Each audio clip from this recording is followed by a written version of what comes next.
Hey folks, Colin here from Something's Recording, and today I'm going to show you one tip to create more impact with your vocal effects. We're going to be talking about vocal effects today, but before we dive in, if you're ready to take your vocal mixes to the next level and perfect your EQ strategy, then I have just the thing for you. It is my ultimate guide to vocal EQ. It's a simple PDF that will walk you through EQing your vocals step by step to get you polished and professional sounding vocal mixes without any more guesswork. It is completely free and you can download the guide below using the link in the video description. Now let's jump in here and take a look at this vocal mix. Now I already have my go-to vocal effects on this lead vocal for this track. So here's our lead vocal and I'm sending it to my slap delay and my plate reverb here. It's just my generic slap delay setting.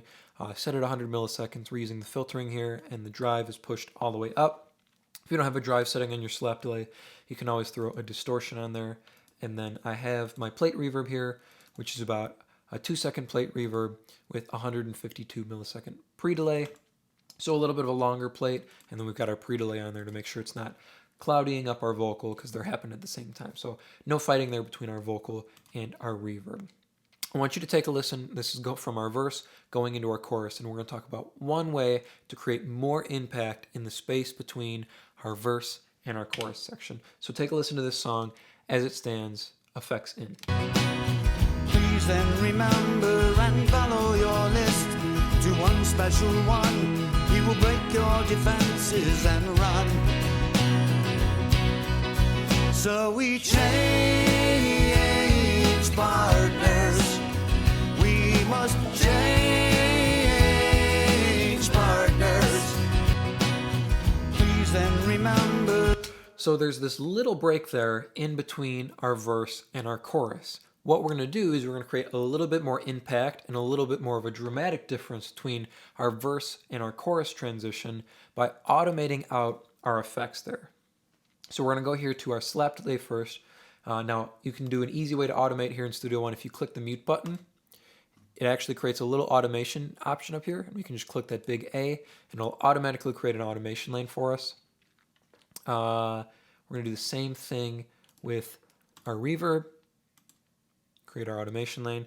And now I'm going to get these two, they jumped into my folder with my background vocals. So let's drag those out of there.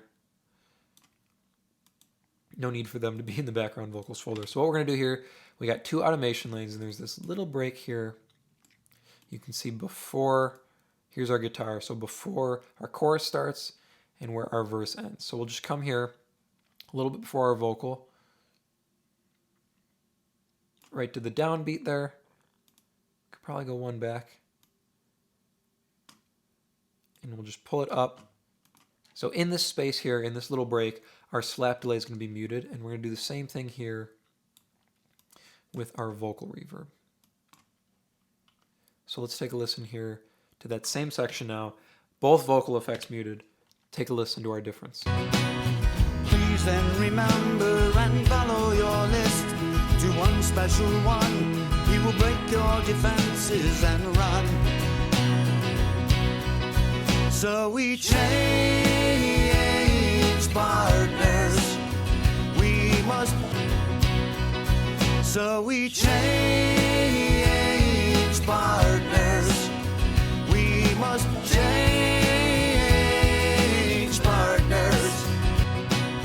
Please then remember and follow. I'm going to push our reverb and our slap delay up a little bit here so the effect is a little bit more obvious. It's a little subtle, but it's creating a bigger impact going into our chorus because our vocal goes from being wet to dry just seconds before our chorus drops. We have this little space, all the instruments cut out, our vocal goes completely dry, and then as the chorus comes in, as the instruments come back in, reverb and slap delay come back in.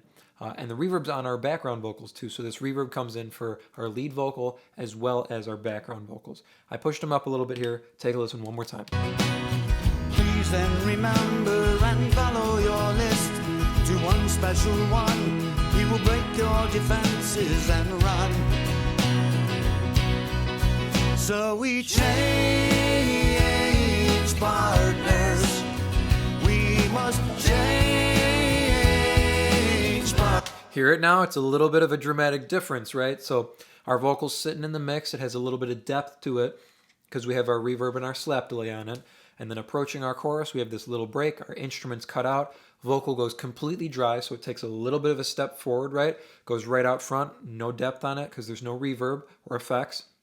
Chorus drops, background vocals come in, reverb and slap delay come back in on our lead vocal, puts it back in the mix, makes our chorus more impactful as our effects come back in.